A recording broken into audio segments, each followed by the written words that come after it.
spoken on the topics faith, family and freedom in Cuba, Belgium, Brazil, Congo, UK and all over the USA to crowds from 14 to 40,000. International leadership speaker, trainer and coach. Author of Learn to Raw Leadership, Attitude Hack, Live a More Excellent Life, 5 Battle Strategies of a Victorious Warrior. 2021 President's Lifetime Achievement Award recipient. Founding partner of the John Maxwell team. Toastmaster International Speech Competition semi-finalist. Founder of Tell It Like It Is TV, ThatGuyRocks.com and ThatGuySpeaks.com. Creator of Story Power TV, Transforming Grace TV, and Leading Leaders Podcast. Producer of 4 TV programs and podcasts for Liftable TV and World Trumpet Television as well as multiple social media channels. Please help me welcome J Loren Norris.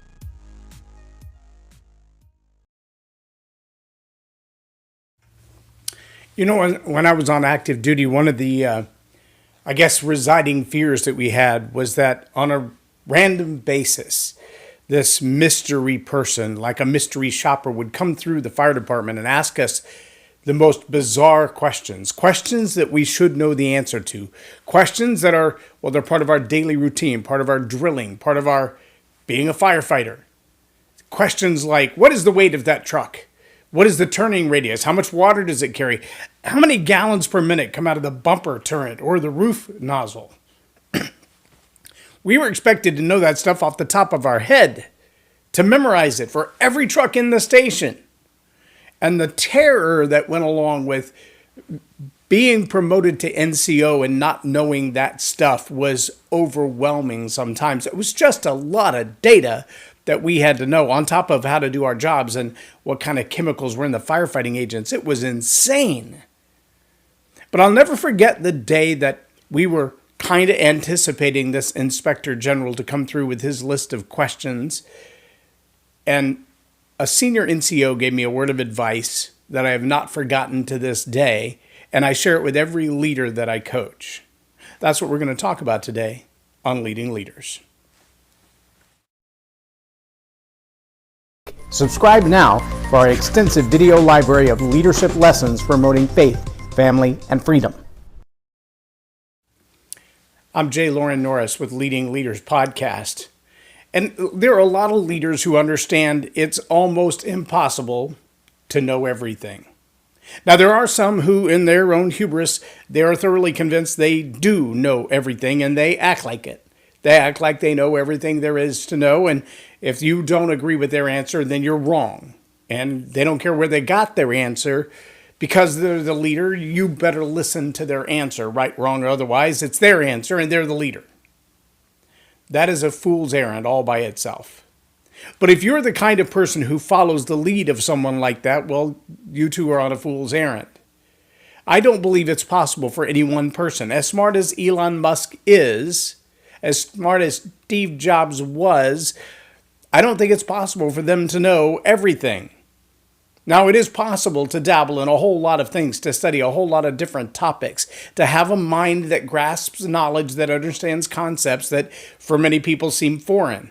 It's also possible to be the kind of person that, like the, what do they call it, the wily genius who's so focused on that one thing, or the scattered professor who's so focused on that one thing, everything else in their life seems like a disaster, the nutty professor style.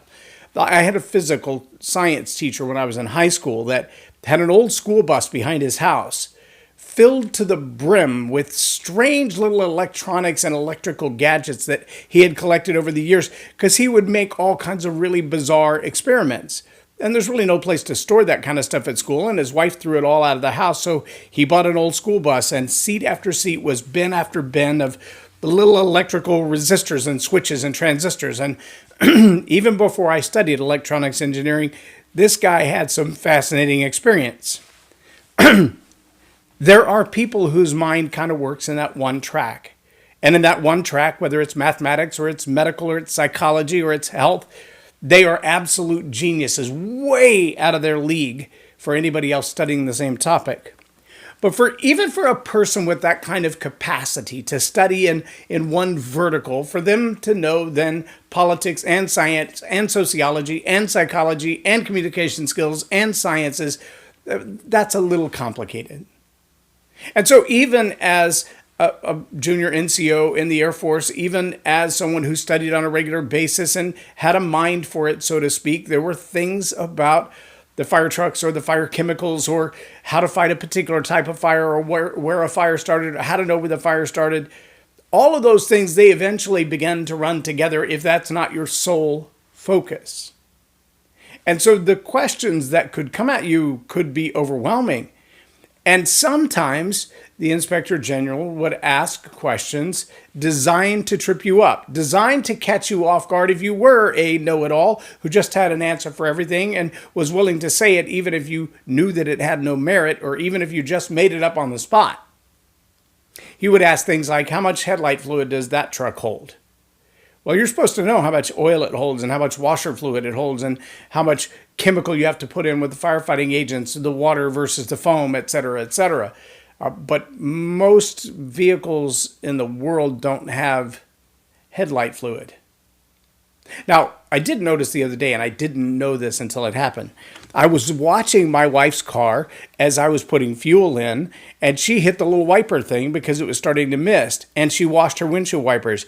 I did not know her car had this feature, but these two little robots jumped out of the bumper and spit on the headlights. And I was like, whoa, where did that come from?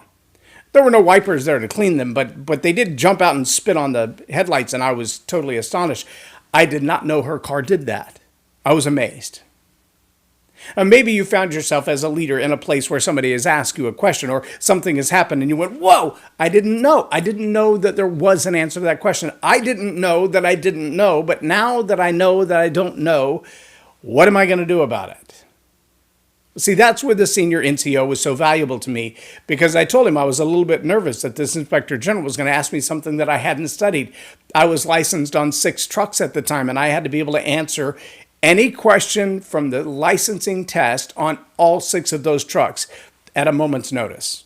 What does it weigh? How many tires does it have? How much air pressure goes in every tire? How many brake lights does it take? What kind of bulb do you have to put in if the light goes bad?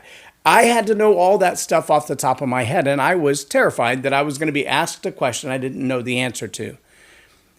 And the assistant chief said to me, listen, here's what you got to know. You got to know there's going to be something you don't know. I said, yeah, I get that. I know there's going to be something he's going to ask me that I don't know. My question is, how do I keep from getting in trouble when that's the case? He said, oh, it's going to be the case. It's imminent. It's guaranteed he's going to find a question you don't know the answer to, and he'll keep asking silly questions until he finds one. I said, great, so I'm destined to be humiliated. He said, no. When you get to the question, leaders, listen up. When you get to the question you don't know the answer to the question is, I don't know. That seems profound. So if he asks me a question and I don't know the answer, I'm supposed to say what? I don't know? He said, yes. Tell him, I don't know. However, I know where to find the answer and I will get back to you with it. What a profound difference. What a profound difference from the arrogance and the hubris that says, I have an answer to that question, even if I really don't know the answer. Or I'm just going to blow you off and pretend like the answer doesn't matter and say, I don't know. No, the commitment to say, I don't know the answer, but I am determined to find it out, and I know where to look. I don't have to know everything. I don't have to have all the knowledge. I have to have access to the knowledge. I don't have to have, as Paul Martinelli says, I don't have to have all the resources. I have to be resourceful. I don't have to have all the money. I have to know where the money is. I don't have to have every relationship. I need to know where to build those relationships. What group do I need to become a part of? Who do I need to study alongside with? What synergy do I need to build? Who do I need to gain buy-in from? All of those are questions that a leader should be able to ask and answer on a regular basis. But we should also be willing to say, I don't know. It's over my head. It's a subject I've never studied. I've never gone down that rabbit trail. I really don't know. Now, there's also a difference between I don't know and I don't care. There are times of limitation both in our own personal abilities and the resources of our time or our finances or our interest. And we've got to be willing to say, that's not a subject that I'm deeply concerned about. I don't know at this point. It's not something that would benefit me to pursue the knowledge of to know, but I can point you to someone who can. I can point you in the right direction. I can connect you with the person who can answer your question. Now, a leader who doesn't have the humility and the willingness to say, I don't know, but I will find the answer, or I don't know, but let me point you to the person who should, that person will find themselves constantly in the failure of trying to be a know-it-all. And like I said before, it is not possible for any one person to know it all. It is possible to know a lot. It is possible to know a little about a lot of different subjects. It is possible to be well-read. I believe we talked about that just a few weeks ago, about having that person in your circle, in your home, who does all the research, who provides all of that information for you, who kind of steps behind you to be your resource. That's why people have attorneys. It's why they have forensic auditors in the world of financing and accounting. It's why we have expert witnesses in a court of law, because the defendant nor the prosecutor are expected to know everything. They're expected to know who knows when they don't know. The leader who isn't willing to admit that, the leader who's willing to say, I know it all, or to claim that they know it all, or to try to demonstrate that they know it all, usually is a bigger fool than they would want you to believe. And now they've told you that.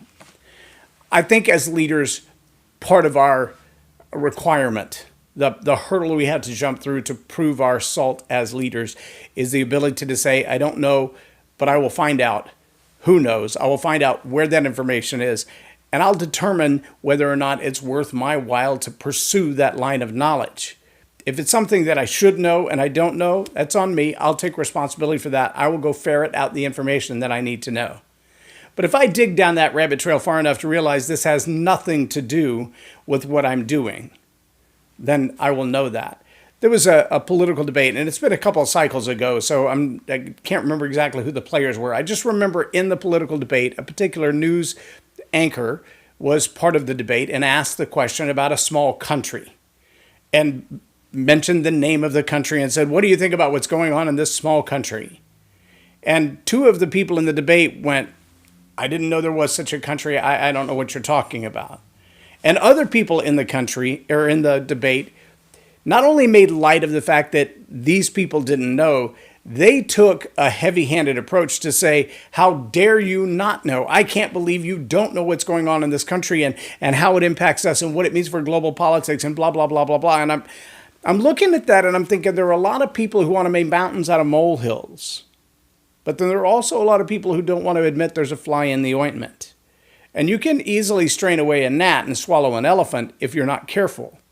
When it comes to what you should know, and what you do know, and what you pursue to know, ask yourself, how will this benefit not just me, but the people I serve?